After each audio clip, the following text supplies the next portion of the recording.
অবশেষে ভারতের কাছে দেশ বিক্রি হয়ে গেল। ভারতের বর্ডার থেকে ৮ কিলোমিটার দূরত্বে কোনো সীমান্ত থেকে দেশের ভেতরে 10 মাইল পর্যন্ত বিজিবির সম্পত্তি ঘোষণার পরামর্শ দিয়েছেন হাইকোর্ট। এখন শুধু ভারত না, কিন্তু বাংলাদেশের ওই সীমান্ত থেকে ভিতরে 10 মাইল খালি রাখতে হবে। এই লোকগুলিকে কই পাঠাইবেন? এই লোকগুলিকে মানে কার স্বার্থ রক্ষা করবেন আপনি? আপনি যে বললেন এই যে সীমান্ত থেকে দেশের ভিতরে 10 মাইল বিজিবি সম্পত্তি ঘোষণার পরামর্শ, আমার তো মনে হয় এটা দেখে, আপনার কথাটা দেখে মনে হচ্ছে এখানে ওই ভারতীয়রা থাকবে হয়তো। সীমান্ত রেখা থেকে বাংলাদেশের অভ্যন্তরে 10 মাইল পর্যন্ত সীমান্ত এলাকা বর্ডার গার্ডের সম্পত্তি ঘোষণা করা।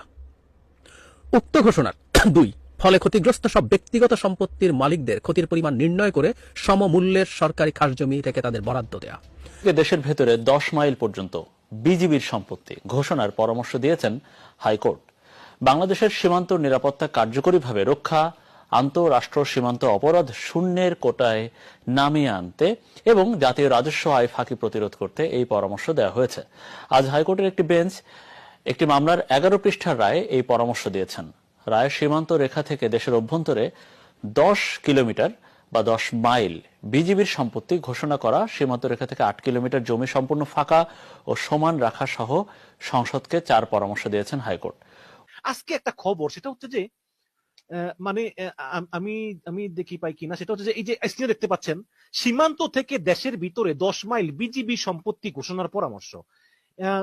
এটা হচ্ছে, এরা বলেছে যে বাংলাদেশের সীমান্ত নিরাপত্তা কার্যকরীভাবে রক্ষা, আন্তঃরাষ্ট্র সীমান্ত অপরাধ শূন্যের কোঠা নামিয়ে আনা এবং জাতীয় রাজস্ব আয় ফাঁকি প্রতিরোধ করতে সীমান্ত রেখা থেকে দেশের অভ্যন্তরে 10 মাইল বিজিবি সম্পত্তি ঘোষণা করা এবং সীমান্ত রক্ষা থেকে 8 কিলোমিটার জমি সম্পূর্ণ ফাঁকা এবং সমতল রাখা সহ সংসদকে পরামর্শ দিয়েছে হাইকোর্ট। এই জায়গাতে কোনো কথা হলো? সীমান্তের সঙ্গে লাগোও তো মানুষের ঘর বাড়ি আছে, ওই পাশে আছে, এই পাশে আছে। এখন শুধু ভারত না, কিন্তু বাংলাদেশের ওই সীমান্ত থেকে ভিতরে 10 মাইল খালি রাখতে হবে। এই লোকগুলিকে কই পাঠাইবেন? এই লোকগুলিকে মানে কার স্বার্থ রক্ষা করবেন আপনি? মানে আমি বুঝলাম না, এটা হঠাৎ করে এটা কি হচ্ছে? মানে অবাস্তব পরিকল্পনা, এগুলো আমার মাথায় ধরে না। না, আপনাকে অসংখ্য ধন্যবাদ। এটা আমি জানতাম না, এটা তো একটা মারাত্মক খবর। আপনি যে বললেন এই যে সীমান্ত থেকে দেশের ভিতরে 10 মাইল বিজিবি সম্পত্তি ঘোষণার পরামর্শ, আমার তো মনে হয় এটা দেখে, আপনার কথাটা দেখে মনে হচ্ছে এখানে ওই ভারতীয়রা থাকবে হয়তো, মানে নর্মালি নো ম্যানস ল্যান্ড আমরা বলি। এখন আমার দেশের, আপনি জানেন বাংলাদেশে করিডোর বলেন এবং বিভিন্ন যে আপনার ছিটমহল গুলো আছে, এইগুলো তো একদম লাগোয়া হচ্ছে গড়বাড়ি এবং লাগোয়া হচ্ছে ভারত, লাগোয়া হচ্ছে বাংলাদেশ। এমনকি ও ছিটমহল গুলোতে তো মানে ভারতের উপর দিয়ে বাংলাদেশে আসতে হয়, বাংলাদেশের উপর দিয়ে ভারত আসতে হয়। এই যে আপনার এই কর্মকাণ্ড, এইটা তো একটু ইনডেপথে ঢুকতে হবে। আমি আপনাকে শুধু এইটা আপাতত মন্তব্য করতে পারি যে বাংলাদেশের হাইকোর্ট যদি এটা দিছে, যেহেতু পত্রিকায় লিখছে, আমার মনে হচ্ছে এখানে ভারতীয় ইন্ধন ছাড়া কোনো হাইকোর্ট, বাংলাদেশের হাইকোর্ট কোনো কিছু দিতে পারবে না। বাংলাদেশের প্রধান বিচারপতি, আমি শুনলাম যে শেখ হাসিনার প্রতি যে অনুগত, ভারতের প্রতি তার চেয়ে বেশি অনুগত। অনেকেই মনে করেন যে এই যে প্রধান বিচারপতি বললো যে কোটা আবার আসবে, এটা হয়তো বা ভারতের কথাই হতে পারে, এরকম হতে পারে। এবং এই সীমান্তের রায়টা, এটাও কিন্তু ওই ভারতের কথাই হতে পারে।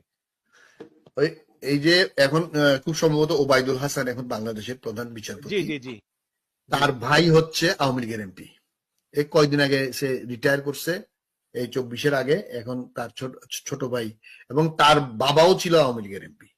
ঠিক আছে, খুব সম্ভবত ঝিনাইদহ বা নেত্রকোনার দিকে বাড়ি, ঝিনাইদহ খুব ফার্স্ট প্রবাবলি।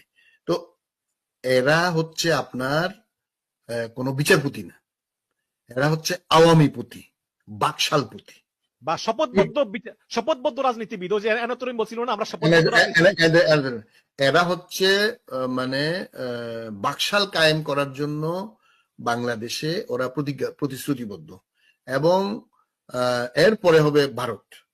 এরা আপনার কোন বাংলাদেশের সীমান্ত, বাংলাদেশের জনগণ, বাংলাদেশের স্বার্থ, এই যে ওরা মুক্তিযুদ্ধের চেতনা বলে না, যে ওই যে হাসিনা ওই দিন বলছে, আপনার কথাটা মনে হয়েছে যে হাসিনা বলছে বঙ্গবন্ধুর মেয়ে কোনোদিন দেশ বিক্রি করতে পারে না, বঙ্গবন্ধুর মেয়ে কোনোদিন মিথ্যা কথা বলবে। আরে বঙ্গবন্ধুই তো মৃত্যু, বঙ্গবন্ধুর মেয়ে কি হয়েছে?